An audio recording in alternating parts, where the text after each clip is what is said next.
Alright guys, welcome back to Miami Streets YouTube channel. My name is Chris. As many of you guys know me, if you guys are new to the channel, check me out. I post a lot of RC no prep videos as well as car videos. So today I want to go over a few things about the event that just went down, SoFlo NPRC Nationals. It was in Homestead Miami Speedway. Kid Sims and myself, Christian Pimentel, we put this event on, and we felt like we executed pretty well with the exceptions of some hiccups. So that's something I want to address. Also, I want to say thank you for everybody that came out and supported. For those that signed up and were not able to make it, it's part of life. I understand, it's normal. Last minute things pop up. It is what it is. We can't control it. I agree, and it's fine. Hopefully we can see you guys again next year for the next one.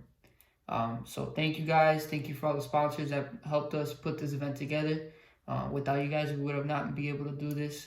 So I really do appreciate all the sponsors' helps, as well as everybody that came out in support, and all the big names came out to show out, and they did. Also, I wanted to apologize on my behalf and Kid Sin's behalf for all the hiccups that we were having. This is our first big NPRC event, so it was a lot to handle at first. We spent a year planning this event, and there was a lot of stuff behind the scene that people don't understand, and it's normal. Not everybody's going to understand your perspective or your point of view, but we had some hiccups. The program that we decided to use for pairing up, first round, second round, etc., it did not work. It wasn't good, so we were kind of stuck on doing it a different way.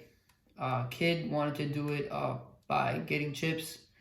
As you come up, you register, you put the number of the list that you are on, and that will be put into a bucket, and Kid went live and pulled the chip, and that's how he paired everybody up. Yes, we could have done it a different way, but at the heat of the moment, with a million other things in our head, we didn't think of that. It was kind of our last thing. So we were thinking of something quick to come up with it and try to make this fast and smooth.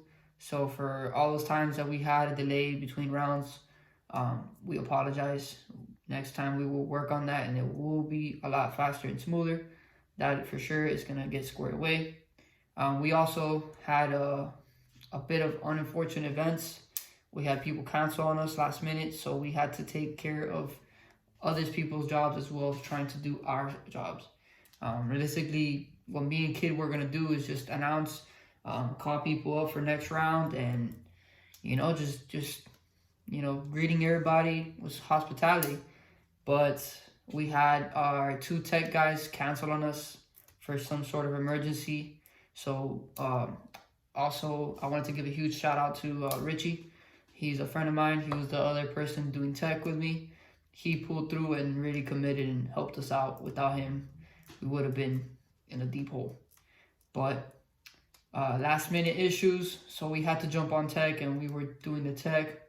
I apologize if I couldn't talk to the people I wanted to talk to on Facebook. I had a lot going on. I really wanted to just chit chat and talk around with all you guys and get to meet you, but apologize if we didn't have enough time talking. If I missed anybody and I didn't say what's up to you, hey, what's up? I'm sorry.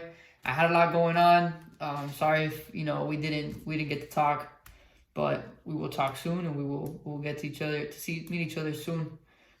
Other than that, we had to come up with a couple things last minute. We had food trucks that, unfortunately, if you're watching this and you're from Miami, please don't take this personal. I'm from Miami. But everyone from Miami folds under pressure. They tend to not commit to their word. And it is what it is. I get it. Last minute things happen. Emergencies happen.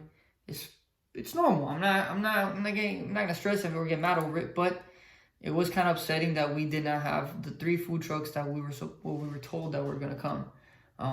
2 of them canceled on me 2 days before. I had to come up and figure out and get in contact with other food trucks that are willing to come out last minute, which is hard because to try to attend, 300 plus people, it's very hard to prepare that food to take it and get there and try to serve everybody for 2 days. We did expect the full list, but there was, like I said, unfortunate events that people couldn't make it, and it's all right. And so there was less than we expected, but it was still a good turnout. So I do apologize for the food trucks. I know it was out of my control, but I tried my hardest getting food trucks the same day that they had canceled on me. There was a miscommunication, I guess, between them, and they thought that it was supposed to be a Saturday and Sunday event when I clearly told them 28, 29, Friday, Saturday. I made that clear with them, but I guess, people have their own stuff going in their head, so they forgot. It is what it is. No big deal. So for those people that were expecting food trucks and you guys had to go out of your way to go find food, I apologize. Next year it will not be like that. We will have dedicated food trucks for that will not bail on us, because all these people bailed on me, and it is what it is. Also, for the next event, we are going to have some people taking care of the pairings. We will try to figure out a program to make it easier. If it's bracket style or chip style, whatever it is, we'll figure it out. We'll get it going smooth. We want that to be figured out and taken care of. Also, we wanted to discuss the issues with tech. There was a few cars that they had brought up to me, and they were a little bit, they were not fitting the rules. So, some guys did fix it and came back and the cars passed tech. Some guys said, no, I can't, this and that. And hey, it is what it is. I hate to be that guy, but I have to be fair with everybody. Even if it's one of my buddies, I have to DQ them if they break one of the rules. I have to be fair with everybody. I can't make this a thing of favoritism. So I did have to make some calls, and, I didn't let some cars pass. Now, there was this one particular car that kid had told me ahead of time that it was right there on all the limits of the rules. It was one of those cars that are like, it's one of those things where you just got to sit there and think like, man, this is on every borderline of the rule, and it's a very hard decision to make if it's something you're gonna allow or not. This chassis had already a built-in wing, 3D printed wing and everything. Super nice chassis. I was drooling over it. It was super nice. Now the issue with that was it was kind of bending the rules, and it would have been a big controversy if that car would have been running and it would have done what it could have done.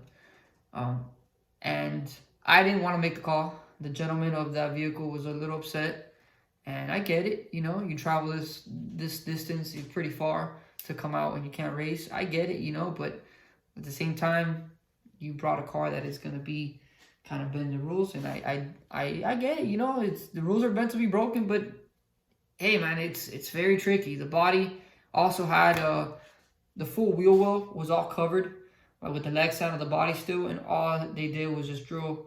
They just made a hole right where the wheel nut is. In the front, it's fine. It has to be, I believe, a ½ inch or bigger of the wheel showing or something like that. I'm not too sure. I have to have the rules in front of me. But the rear states that you are supposed to show half the wheel. Now, the issue with that was it wasn't showing half the wheel. It was only showing half the rim. So you needed to widen up that wheel. Regardless, it was a very tough call to make. I did not want to make that decision. So I left it to Kid to make that final call. And unfortunately, he did not let that car pass the tech, because it would have been a big shit show, and it already was. But other than that, I do want to apologize for everybody coming up to me. There was some calls.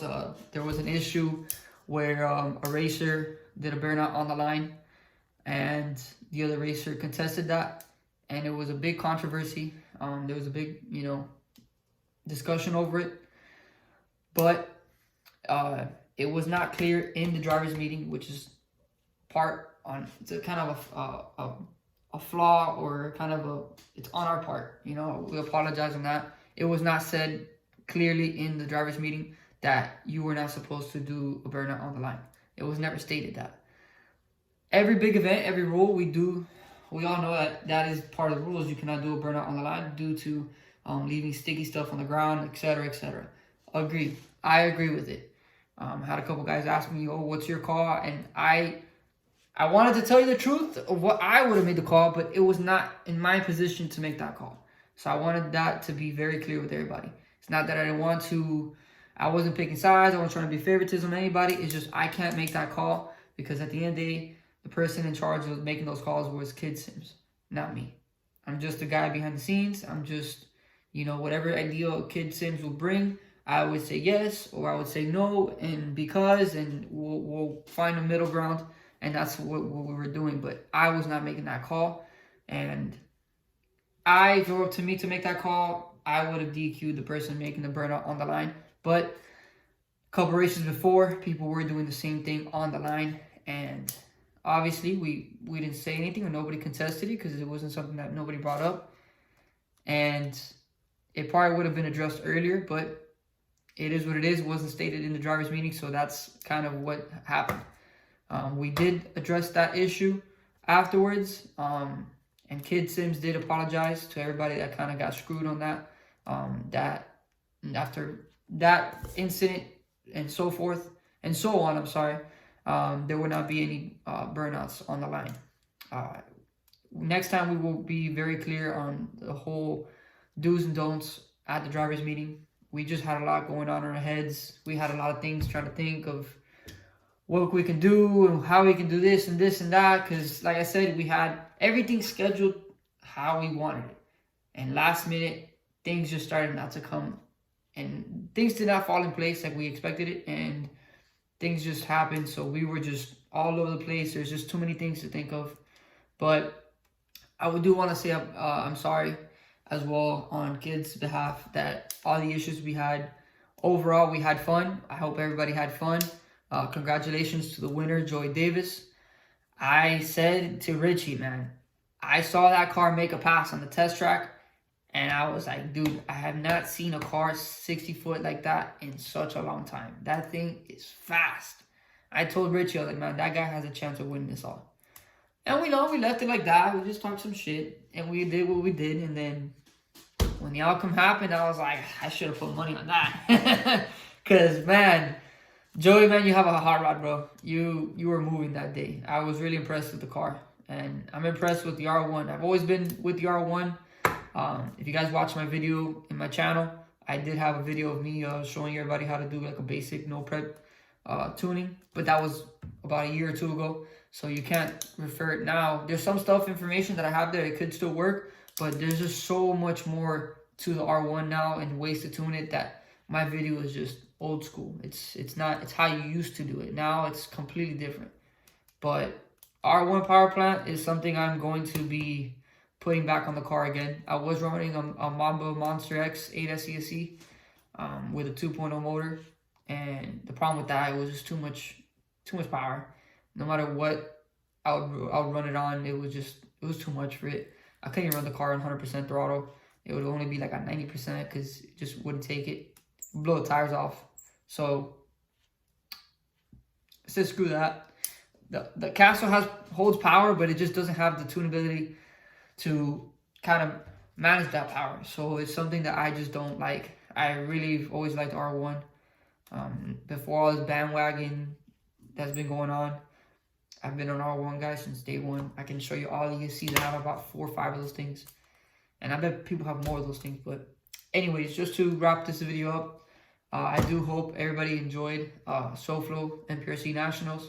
We will have this event again next year, and it will be a lot better, and everything will be a lot smoother. I will be making RC no prep videos soon. I'm just trying to get some stuff squared away first in my personal life before I start getting into the RC stuff. I haven't touched my RC car in about a month or two, so that explains everything. I just been messing around with the Corvette and stuff like that. The next video for sure will be of the Corvette. I'm working on a video that I have. It's just I'm having issues with the with the editing software that I have. I use an app on my phone called Video Leap, and Every time I try to load up a video from the iCloud and stupid iCloud and blah, blah, blah, it doesn't load it and it crashes and it fails and it's just getting frustrating. So I'm just trying to figure out different editing apps. If you guys have some suggestions of what you guys use to edit, please drop it down below in the comments. I would like to hear what you guys are using because I'm getting fed up with it. I haven't posted because of that. This video, I'm just gonna post it straight up exactly how it is, raw, uncut. Because like I said, I'm having issues with that editing app. So once I get the editing stuff figured out, the next video you guys will see is of me getting all the little fittings and fuel leaks of the Corvette and getting the Corvette tuned. And then the videos following after that would be a mix between RCs and Corvette and probably some racing. But other than that, I appreciate you guys watching. I appreciate you guys supporting what I do. If you guys do like what you guys are watching, you guys can go ahead and check my channel. I will be posting a lot of RC stuff. And if you guys did like the video, please drop a thumbs up, subscribe, hit the bell notification. You guys get notified when I make new videos, and comment down below. I appreciate you guys. Thank you guys for watching. Peace.